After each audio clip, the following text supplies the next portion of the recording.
Hi there, and welcome back to Power Play. I'm Vashi Kapelos in Ottawa. Tonight on our season premiere, trade war booze battles. This is what I think about Crown Royal. Ontario Premier Doug Ford letting the makers of Crown Royal know how he feels after the company announced it's shutting down a bottling plant in the province for a move to the U.S. We're kicking off our season with the very latest on Canada's most important economic relationship with the minister responsible for economic development in one of the regions hit hardest by Trump's tariffs. Evan Solomon will be here in moments. Then we get the opposition's take on trade talks with Conservative Deputy Leader Melissa Lantsman. She'll be here coming up. Plus, the race is on to replace Jagmeet Singh. We've got our front bench on the official launch of the NDP's leadership race and how all the parties are set to strategize heading back into the House of Commons. That's coming up a little bit later on in the show. First, though. Now it's going to the Supreme Court. Now we're going to be asking for early admittance. We're going tomorrow, and we're going to ask for expedited ruling. U.S. President Donald Trump this afternoon at the White House announcing he's heading to the Supreme Court ASAP to appeal a court decision that concluded his tariffs, both reciprocal on the world and the fentanyl ones that affect Canada, are illegal. Trump's trade war left Canada in limbo all summer. Let's take a look at how we got here. We will continue to work constructively for a deal, but it has to be a deal that works for Canadians. We haven't really had a lot of luck with Canada. I think Canada could be one where they'll just pay tariffs, not really a negotiation. Their constructive negotiations with the Americans are ongoing. It's possible that they may not conclude by the 1st of August.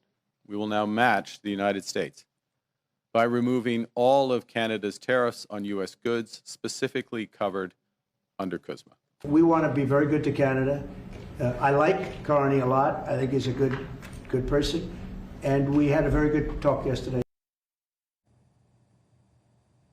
So where exactly does all that up and down leave talks with the United States, our most important trading partner? Evan Solomon is the Minister for the Federal Economic Development Agency for Southern Ontario, as well as AI. And yes, he was also a former host here at CTV. Hi, Minister. Welcome to the program. Thank you so much for making the time. Great to see you, Vashi. It's great to see you as well. I appreciate it. I wanted to start off on the portion of your portfolio that primarily focuses on economic development, particularly in light of the events this summer with the United States and, of course, Donald Trump. Your government made some pretty distinct decisions to back off on certain counter tariffs as well as the digital services tax. What are we as Canadians getting in return?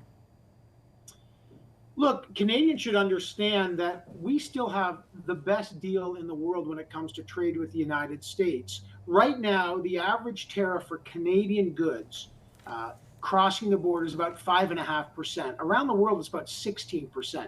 Now, some of our industries, steel, aluminum, auto, they're obviously being hit really hard.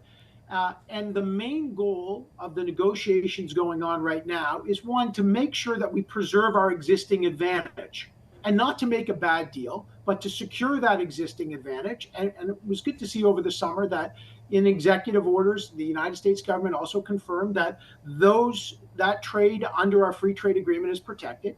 And then from that, the complex negotiations that are going on all the time and every day, building towards something more comprehensive and fair. And of course, that will help our industries. So do I infer from that that we essentially capitulated on those other points in order to just maintain what we have? And is that good enough?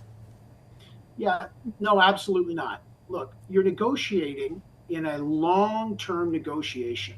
And what you first want to do is make sure that we preserve our existing advantages. And that's really key. That's going on. The negotiations on the rest of the deal with steel, with aluminum, with auto, that's going on, and it's been really constructive so far. And I think what you're seeing here is, as the Prime Minister said, and someone like me who played hockey as well, there's times when you drop the gloves, and there are times when you're playing and you're trying to score goals. Right now, this negotiation is ongoing.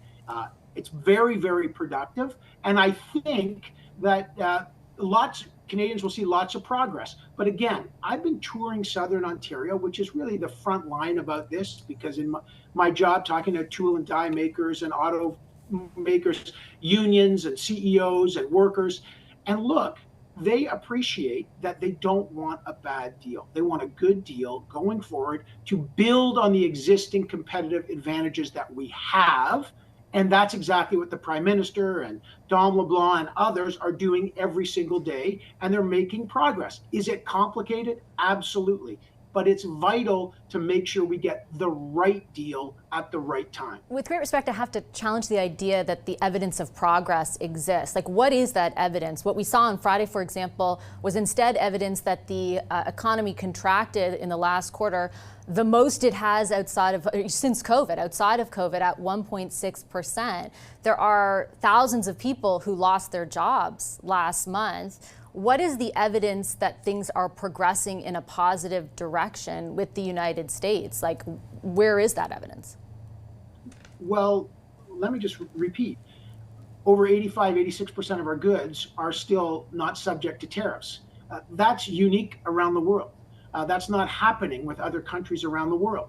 So, let's not lose sight of the main thing. That's a really important competitive advantage. You've seen other countries have trade relationships change radically. So that's the first thing. Look, I'm not going to sugarcoat it. It's a tough time. It's an economic crisis. We've seen the Prime Minister say that. That's what the election was about. And these are tough negotiations, but they're going on. But again, you've got to make sure you preserve the wins and be practical and be pragmatic and not accept a short-term deal that is not in the interest of the country, but work to preserve your advantages and then keep the ball in play to make sure that you're getting a good deal. You point to, for example, the region of the country that you're focused on when it comes to economic development and the significance in particular of steel, but also aluminum to that region. That's one example where the United States is disproportionately punishing us with tariffs. Your government refuses to match those with counter tariffs that are commensurate in nature. How far is your government willing to go in capitulating on various areas or not matching when it comes to counter tariffs? Or is there a point in which you will recognize a bad deal and walk away? Yeah. First of all, there's no capitulation. Let's be clear. Zero. Never. That's not happening. And we have had counter tariffs on steel and aluminum, but we're trying to match exactly what the Americans have done. But look, this is an important trading relationship.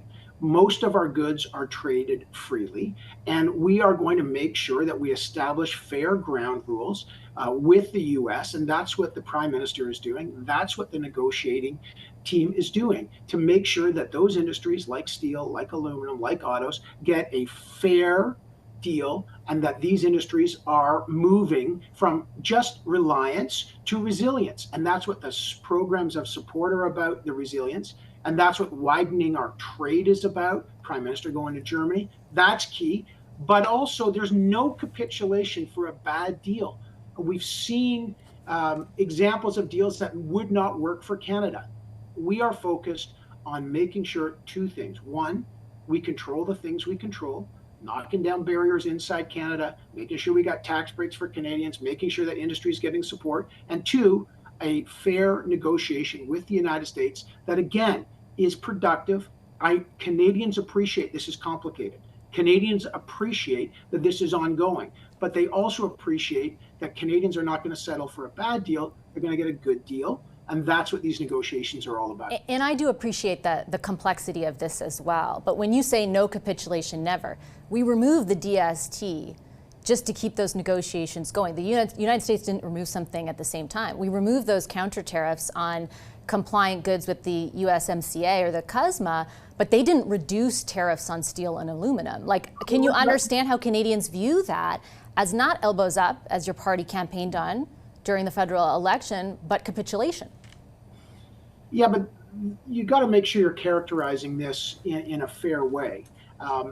What the Prime Minister did very clearly was match what the United States did.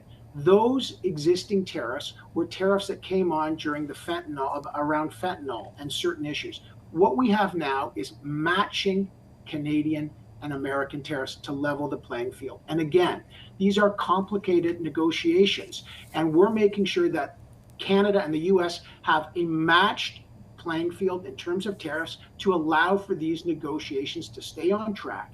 That is what negotiation's all about. And I totally take your point on that. I would just point out, as far as matching goes, yes, with the counter tariffs, when it comes to the goods you pointed out, we have not matched steel and aluminum tariffs. We're at half of the counter tariff that they put in place. But I want to move on to AI because that's a huge part of your portfolio as well. And I've read everything that you said about it so far since you became minister. And I can see that you and your government have a very specific vision for the degree to which AI will transform society.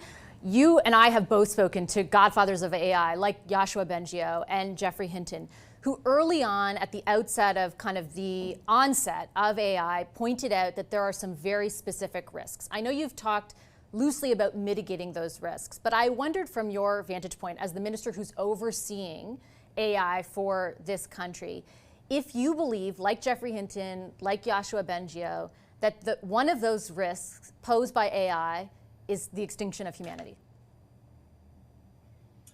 So, Vashi, I've spoken to Yoshua Bengio, who, by the way, is at Mila, one of the great institutes that we support in Montreal. Geoffrey Hinton, the other godfather, just so folks know who these names are, really the inventor and the pioneer of AI, who works at Vector, one of the three key AI institutes that the government supports, the other, Amy, in Edmonton. Look, I speak to them a lot. I know about them. Geoffrey Hinton is deeply concerned about things like AI and the autonomous use of autonomous weapons. So that's a key thing. Let's not reduce what they're saying. Yoshua Bengio, very active in terms of building AI to help AI safety. He's very involved in something called our Canadian AI Safety Institute, which Canada has to monitor safety. So look, nobody is underestimating the benefit, or the risks and or the benefits of AI. But both of them are very much they're pioneers of a technology that is transformative. And let's not over-index just talking about the risk. Vashi, we've got 150,000 plus people who are working in AI industries all the time. We've got billions of dollars being invested in small, incredible entrepreneurial companies. We know this is a tool, and this is the most important thing. AI is a tool that we now have for productivity, and companies across the board. The banks are using it for productivity, government's using it for productivity, healthcare is using it for productivity, and it will serve Canadians well. Vashi, there's a companies, for example, in healthcare, I've seen them that use AI to identify a mole on your skin. So instead of waiting 12 to 23 days for a dermatologist, it can give you instant feedback. AI can help productivity. So I do think safety is important, but one of the challenges that Canada's got is we pioneered AI with Geoffrey Hinton and Yoshua Bengio, but our rates of AI adoption are about 8 to 10% behind other G7 countries. So, instead of just talking about extinction, which is a hypothetical situation, these are tools that we need to use to keep Canadians competitive, to build the economy of the future. And when you see the incredible companies that I've seen that are using it, again, I'll just give you one more example because it's not real to a lot. There's a company called Geotab in Oakville. They have, the CEO told me, he goes, look, AI is not replacing workers at all. We have 2,700 people. They're a private company. They're an incredible tech company, but they say we give AI as a tool to our workers so they're more efficient. They haven't lost workers, they've hired workers. So I understand what you're saying. The impetus of my question is not to over-index the risk. As I view it, as I've read from what you've said and what the Prime Minister has said, your government has one primary function as you view it, and that is to incentivize the adoption more widely and to sort of reinforce or enforce data sovereignty for Canada. But when you say, AI will serve Canadians well, I think part of that is mitigating potential risks. And your predecessor who oversaw AI at the time, Minister Champagne, in that role, would not, detail how the government viewed the risk. In multiple instances I had to ask him. It's not about over-indexing and trying to put fear into people. Like, I get it, the revolution is here, it's going to happen. But in order for it to serve Canadians as best as possible, don't we need to be realistic about what the risks are and therefore mitigate them? Will your government, for example, introduce some sort of legislative framework to mitigate those risks, or are you abandoning that? Trust and safety is critical. So I'm not avoiding that. In fact, it's key. Now, just so folks know, there was a piece of legislation that you would know, Vashi, called C-27, that was kind of had three parts to it. That was about updating our privacy. And then there was an element that was kind of bolted on a little later on AI. I have said publicly that part of our legislative agenda, which we haven't finalized yet, that the Prime Minister will finalize, will be to reintroduce parts of that specifically around privacy, protecting Canadians' privacy and Canadians' data. Consumers, and they want protection, and that will build trust in order for them to adopt AI and use those tools.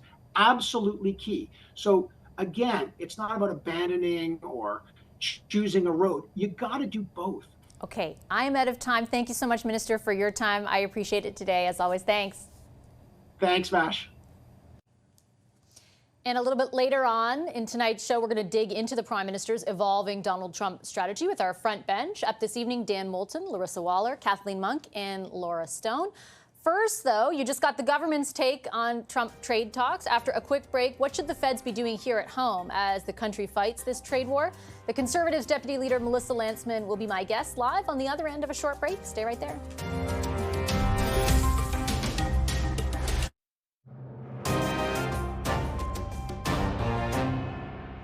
It compels us to come together and to build, baby, build. And as we build bigger and faster, we will build Canadian. Well, and yes, we're having discussions with the Americans, but Canadians want us to focus here at home, build out home. The Canadian government will soon select the first in a series of new nation-building projects that will connect and transform our economy. Facing punishing tariffs coming from south of the border, the Prime Minister, as you heard there, has pledged over and over to build Canadian quickly, with a major projects office now, as of last week, open for business. Just before the break, you heard from the government on the state of Canada's trade war response. Joining us now with the opposition's view is Conservative Deputy Leader Melissa Lantsman. Hi, Ms. Lantsman. Good to have you back on the show. Thanks for making the time. Good to be back. I wanted to start off just on sort of what I've heard over the past few weeks, in particular from you and your party, criticizing the government's record on basically getting stuff done, right? How much they have or they haven't done in your view. You're critical of them for using bureaucracy in the case of this major projects office to do what, in your view, the market should do. But you also criticize them for getting nothing done. Don't you need government to expedite stuff, particularly when you're building big projects of national interest, whether through this vehicle of a major projects office or something else? Don't you need that to get something done fast?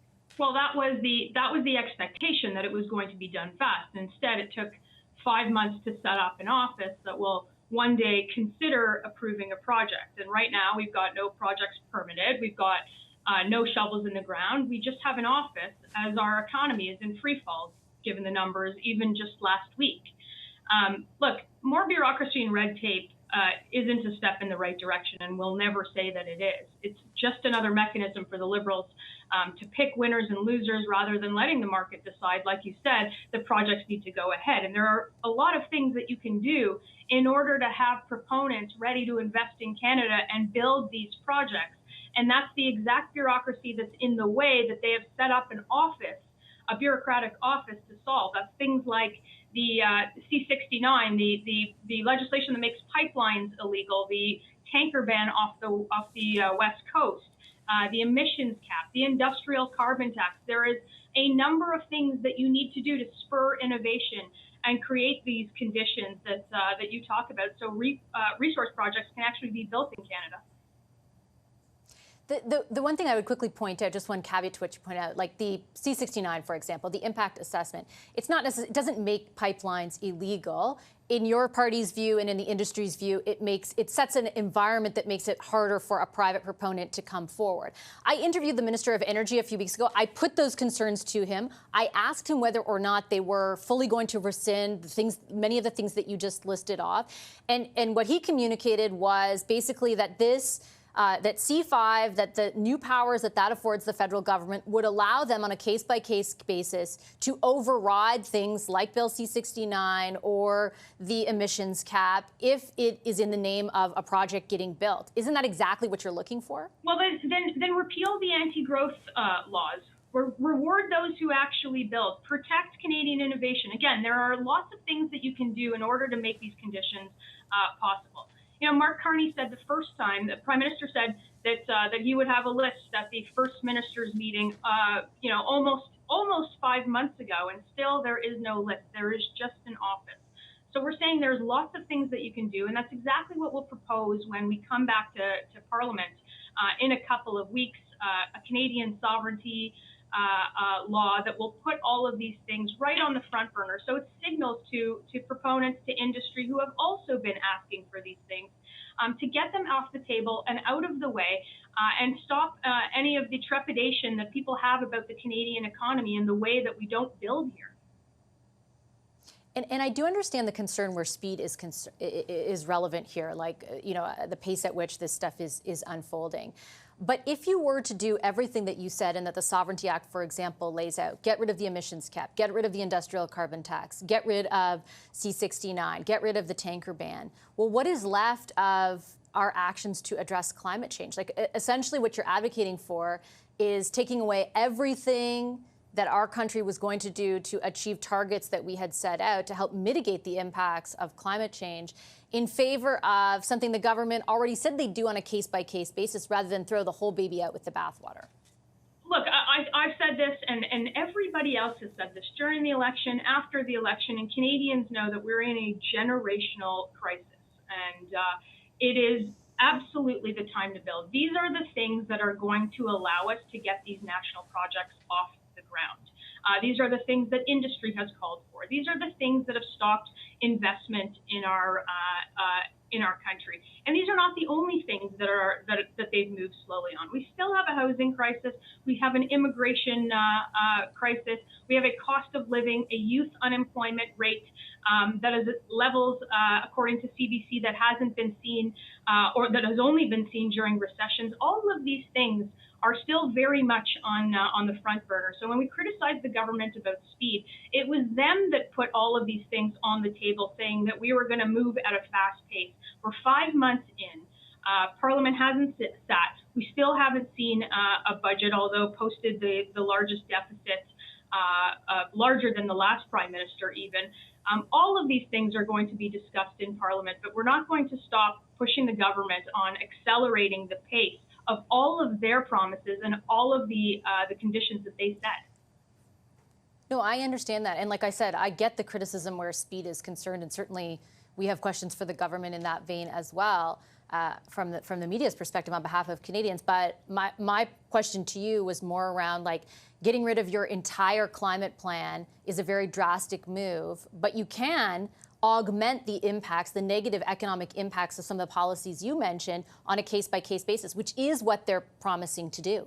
The economy and the environment aren't mutually exclusive. They never have been. We can do things in Canada by displacing the dirty dictator oil that is being bought from countries that are way worse than us.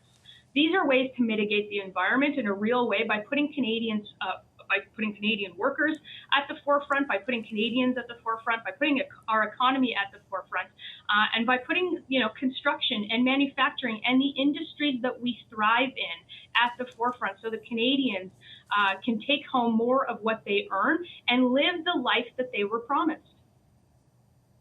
But in essence, if we are doing that, let's say, for example, we take your party's proposition that we export a ton of oil and LNG to China, and we supplant, in particular with the case of LNG, their use of coal. We are therefore depending on China as an export destination to displace the United States, a country your party is very critical of any economic ties to, including, for example, loans the government has made through the whole ferry project. Like, is there not some hypocrisy inherent to that? It is this government, particularly on LNG, this government that turned away the Chancellor of Germany, the leadership of Japan, saying there was no business case to do any more on LNG.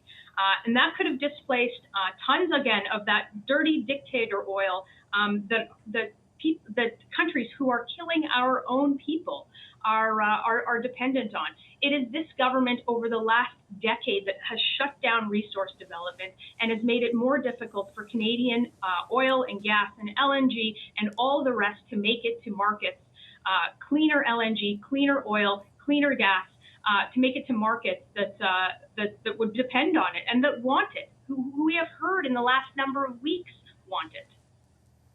But respectfully, and I did those interviews with those leaders, and they all said to me, and I made public, that they wanted that LNG. My question was not about what the government is doing. My question was about your party's position, which is we'll be able to, meet our climate change obligations by using China as an export destination for things like LNG, even though you don't want China helping to build ferries, for example. Like, is there not some inherent hypocrisy to the conservative position? As our primary LNG export. We want to But you want them to buy all our oil. We want to expand our LNG exports to people who have asked for it, to people like the Germans. Look, they built their own LNG facilities in like 190 days from start to finish. Other countries in Europe have approved theirs and will have theirs done in 6 months. We're not even on the field when it comes to a place to buy cleaner LNG from. And we can displace lots of that with other countries who want it and expand our trade relationships. Okay, I'm going to leave it on that note. I'm out of time. I appreciate your time as always, Ms. Lantsman. Thank you so much. Thanks so much. Thanks a lot. Melissa Lantsman is the Conservatives' deputy leader. We have to take a quick commercial break, but on the other end of that break, our first edition of The Front Bench. We're talking Doug Ford's whiskey anger and Mark Carney's cabinet huddle. We're back in a moment with our Front Bench.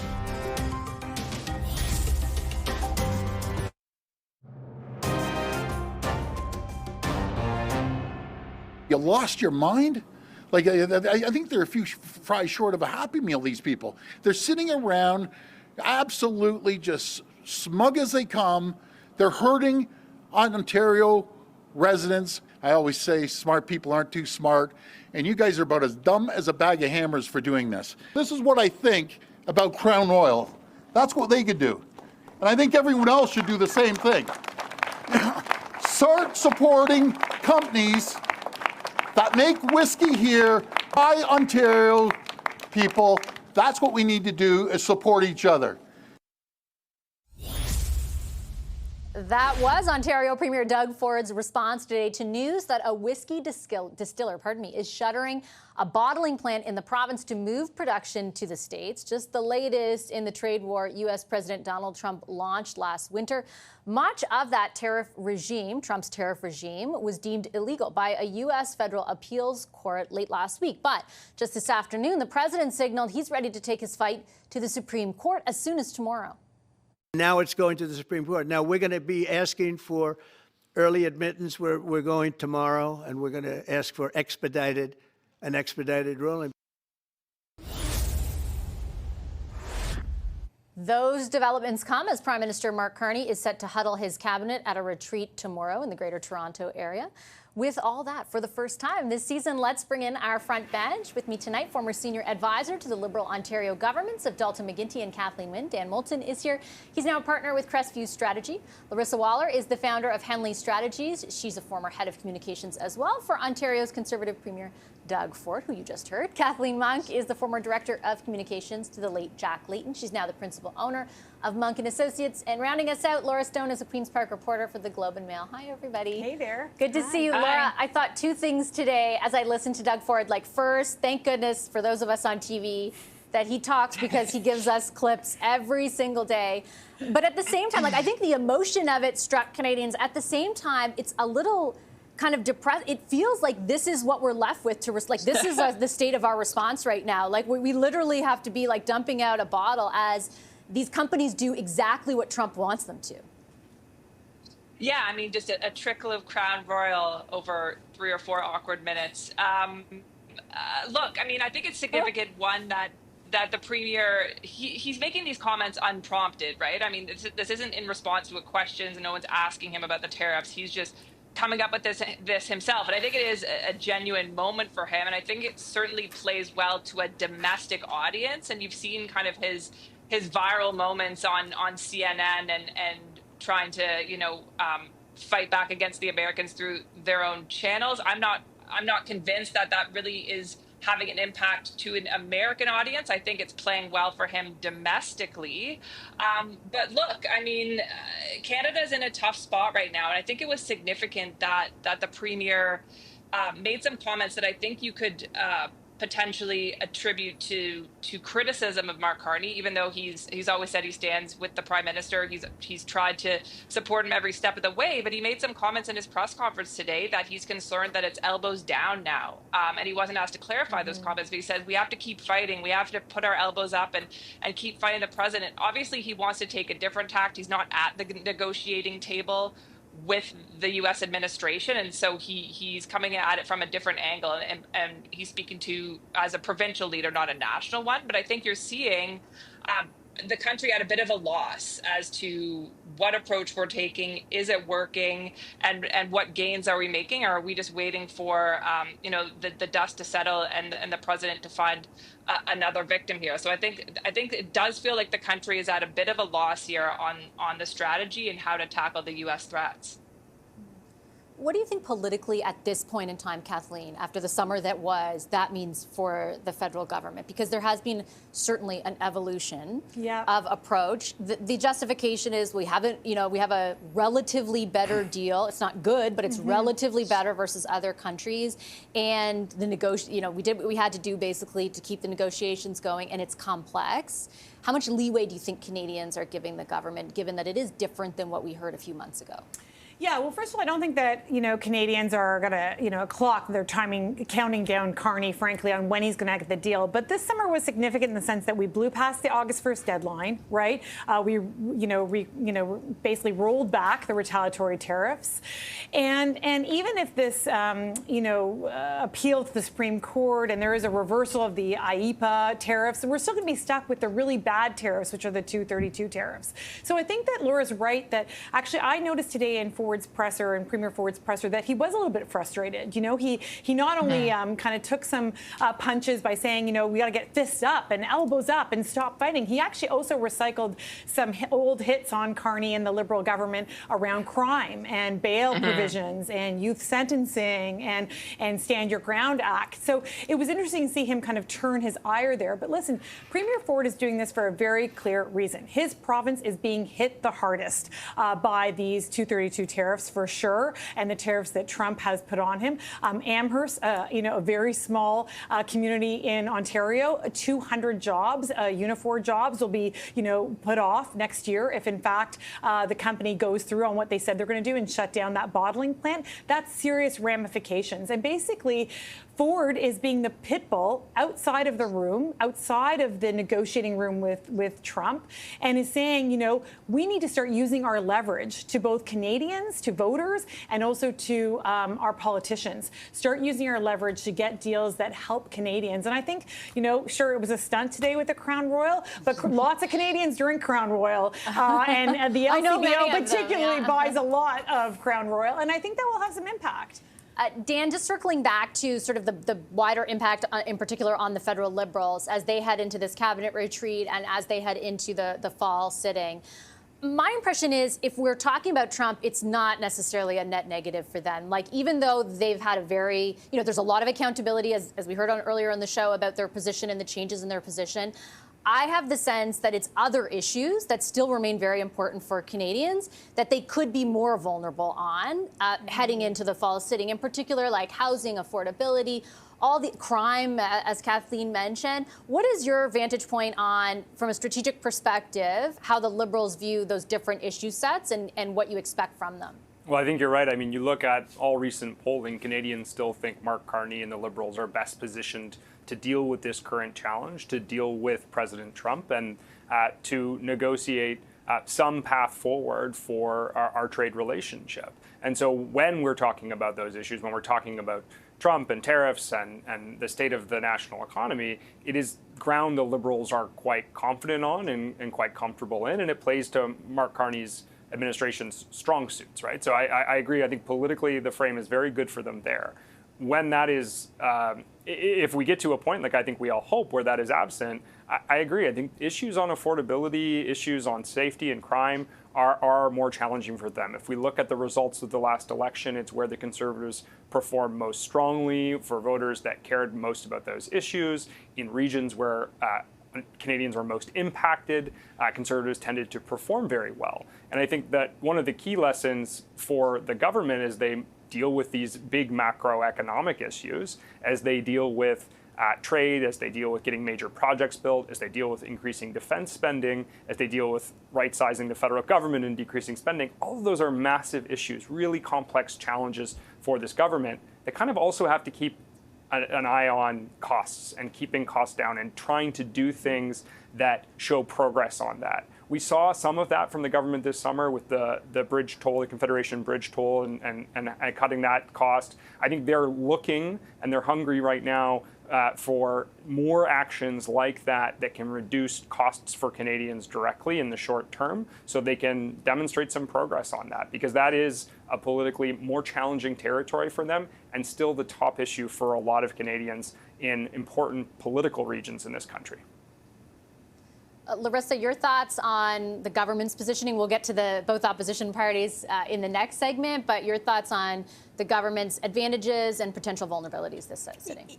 Yeah, I actually think they have vulnerabilities on all those topics that you mentioned. So affordability, crime, domestic economic markers, but also on the Trump stuff. I actually can't think of one area, except for maybe the environment, but even the environmentalists are upset about the consumer-facing carbon tax, where Carney is leading.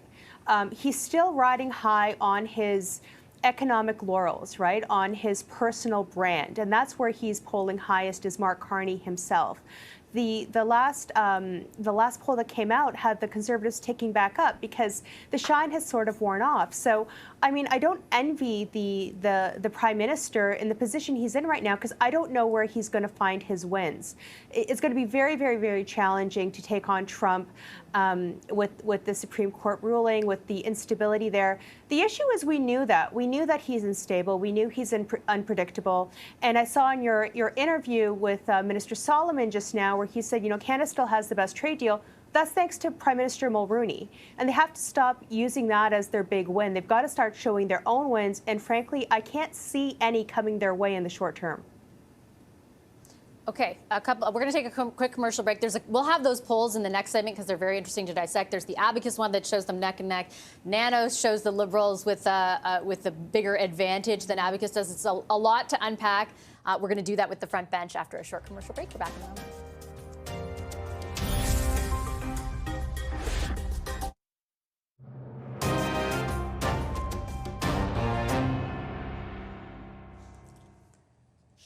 Welcome back to our first Power Play of the season. I'm here with the front bench talking about a return to Parliament and party strategies heading into the fall. We just talked about the governing Liberals, but the opposition will see some changes as well. Pierre Poilievre is back in the House of Commons after winning an Alberta by-election, and the NDP formally launched its leadership race to replace Jagmeet Singh. There you see it online today. Dan Moulton, Larissa Waller, Kathleen Monk, and Laura Stone are back to talk about that.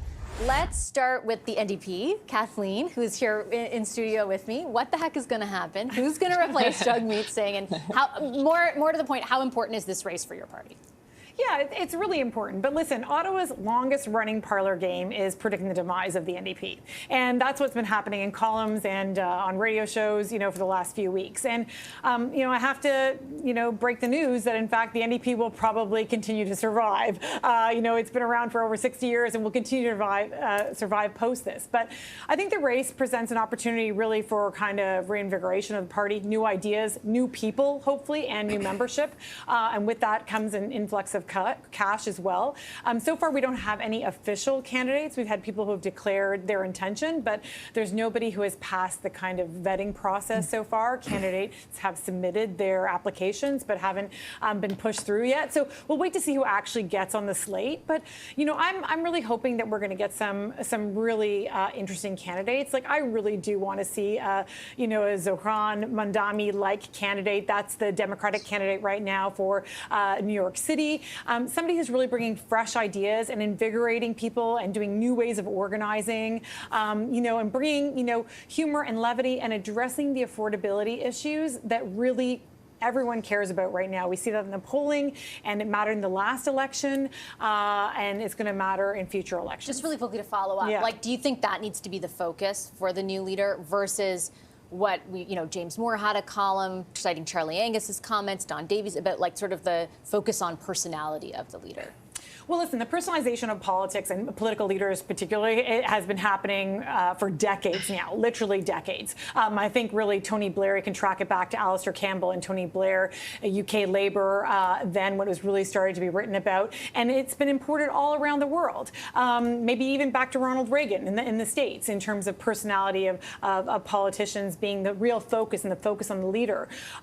I think that what the most important thing for New Democrats is to have good ideas and to really kind of move back to messaging, a message that connects with working people, and how you do that by presenting ideas and hopefully some energy that the party's lacked for a really, really long time. We're facing a massive inequality crisis right now.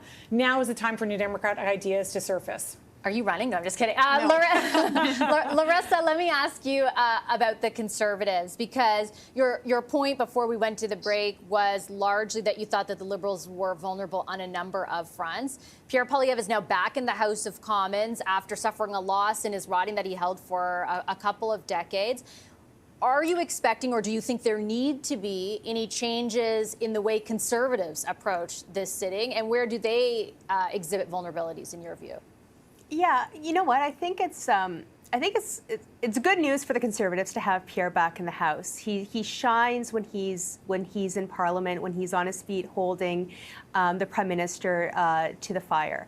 Our vulnerabilities, or maybe our growth areas, obviously women, right? The Conservative leader needs to make inroads with women. The good news here is we have the policy positions to back it up. Right? And right now is when Canadians really care about affordability, when they really care about crime, when they really care about safety.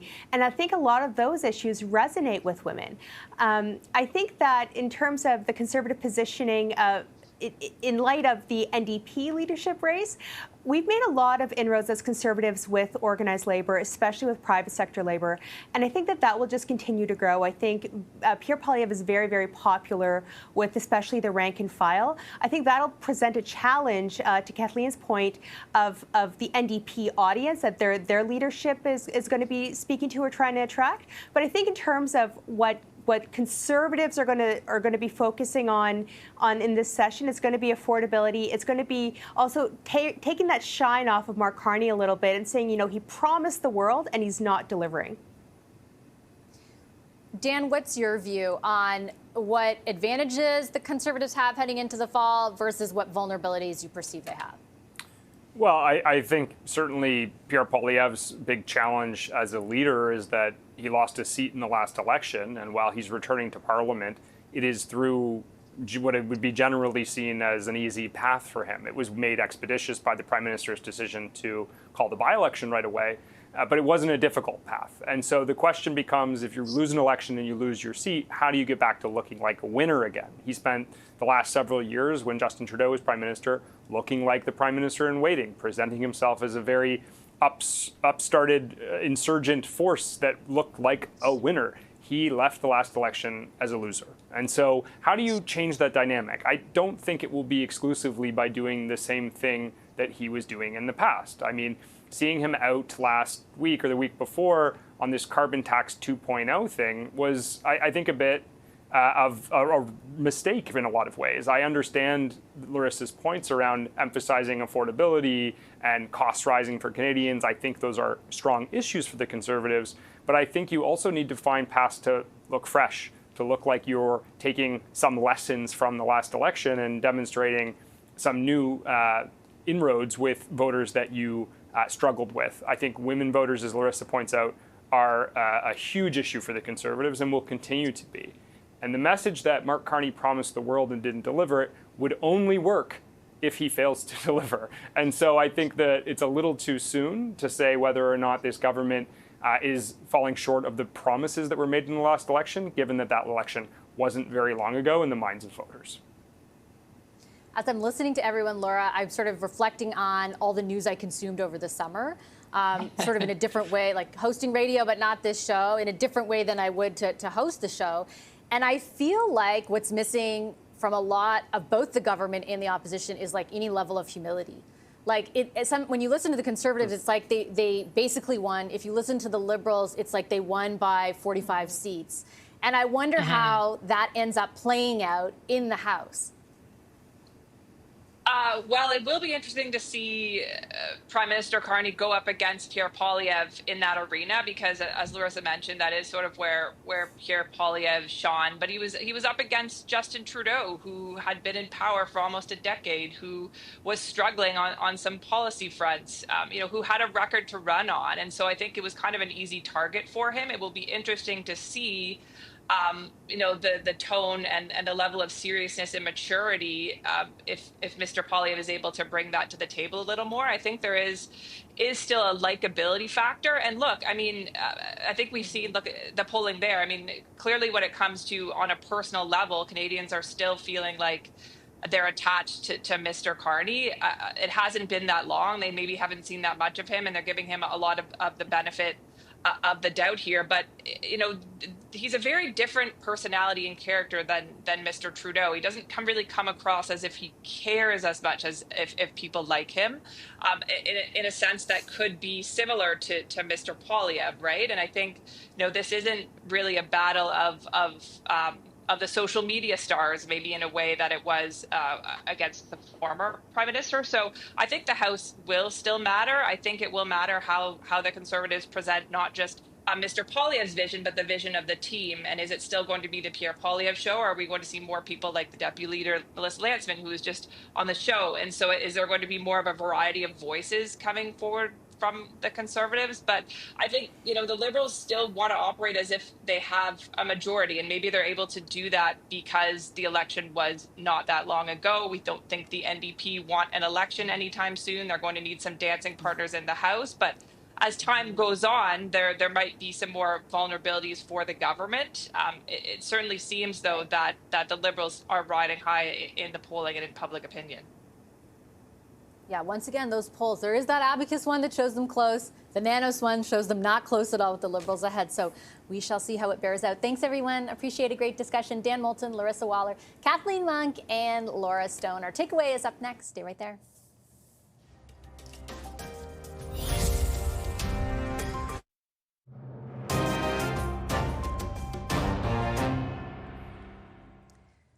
Our takeaway tonight is all about our trading relationship with the United States and what we did or didn't do over the summer, including the removal of some counter tariffs and the fact that our steel and aluminum counter tariffs are not at the same level that the United States ones are. I asked Minister Evan Solomon about whether that amounts to capitulation. Here's what he said.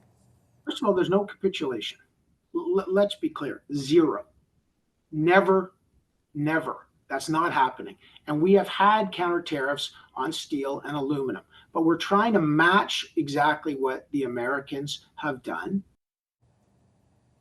And when it comes to overall counter tariffs on CUSMA-related goods, we have matched. When it comes to counter tariffs on steel and aluminum, our counter tariffs are at 25%. Their tariffs are at 50%. I'm going to leave Power Play there. A pleasure to be back on your airwaves. Have a wonderful rest of your evening. Your top headlines are next.